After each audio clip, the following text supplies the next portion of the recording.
Okay mga tropa, welcome po sa unboxing natin ng Oshima welding machine na kuha po natin from Lazada noong sale, which is no 15. So hopefully makikita nyo to. Okay, so mabilis na siya na-deliver. This was delivered just today. In order po siya ng 15 mismo. So let's see. Okay. Yeah. Very careful ako sa unboxing kasi ayoko matanggal yung or ayoko masira yung box mismo yung nagamit kasi namin. Less waste. So patay dito muna yung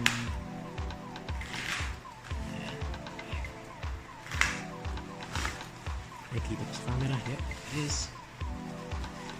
Okay, so it's MMA Inverter Welding machine. Ang tag po niya is, or ang label niya is Oshima.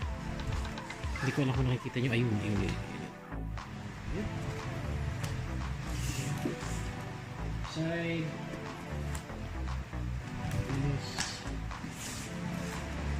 Yes. Okay. Okay, moment of truth, ladies and gentlemen. Natin.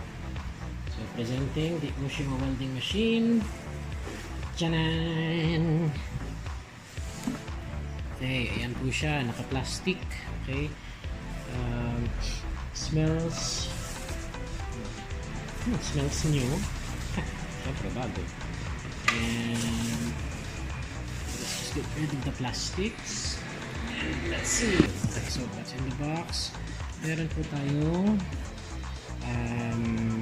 welding, yung electrode holder, clamp, yung sa negative polarity, and user's manual. See, okay, simple. So, gaano siya kalaki? Maliit lang po si Oshima. Nakikita nyo? See, ito yung palm ko. Ayan, kita nyo ba? Ganyan lang siya kaliit. So, tapos ang width niya, again, ito yung palm ko. Ayan, halos kalahati lang. So, may kabigatan compared to others, pero maganda siya. Ay, medyo disappointed ko sa ano. Nakalagay dun sa ito kasi, yung switch niya, toggle switch niya is kulay pula. Nakalagay kasi dun sa description is breaker switch. Dapat yung nagtitrip kapag may over voltage or if there's something wrong, but I can't really complain. It's 200 milliamperes and may LCD. Okay, wala naman masyadong gas-gas.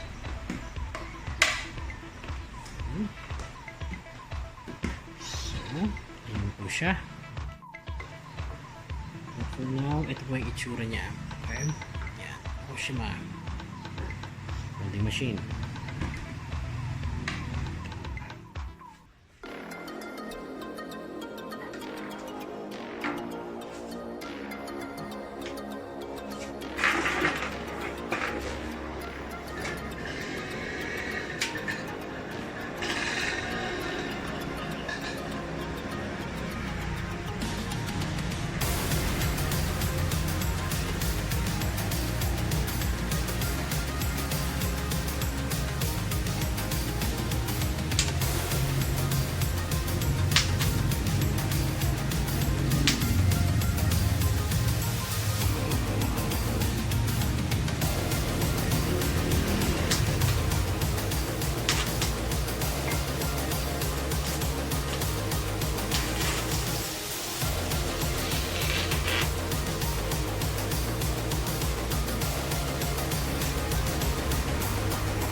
Titingnan. Ano mata mo?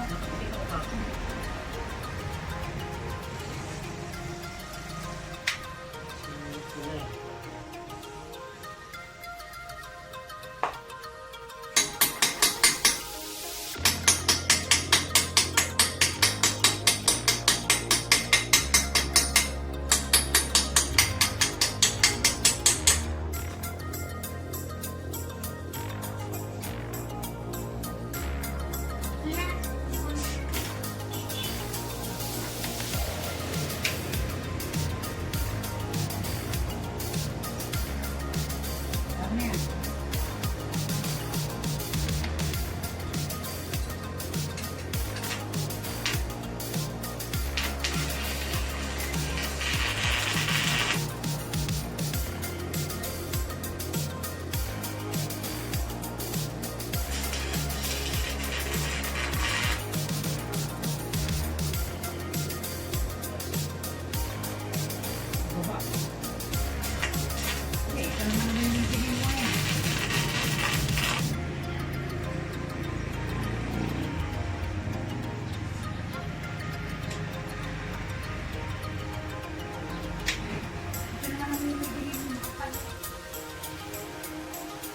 madumi yan dito.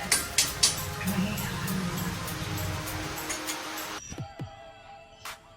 So, ayan na po yung resulta ng welding natin. Okay naman siya. Well, amateur lang ako so hindi maganda. And then, malakas din siya kasi nabutas to. So, okay siya para sa akin. For a beginner or for a hobbyist, I'm focusing on. For a beginner or a hobbyist, this is a perfect welding machine. Recommended ko siya. Hindi ko pa alam kung gaano siya tatagal. Pero, we'll see. Pag nagka-project ako ulit, post ko siya. Thank you!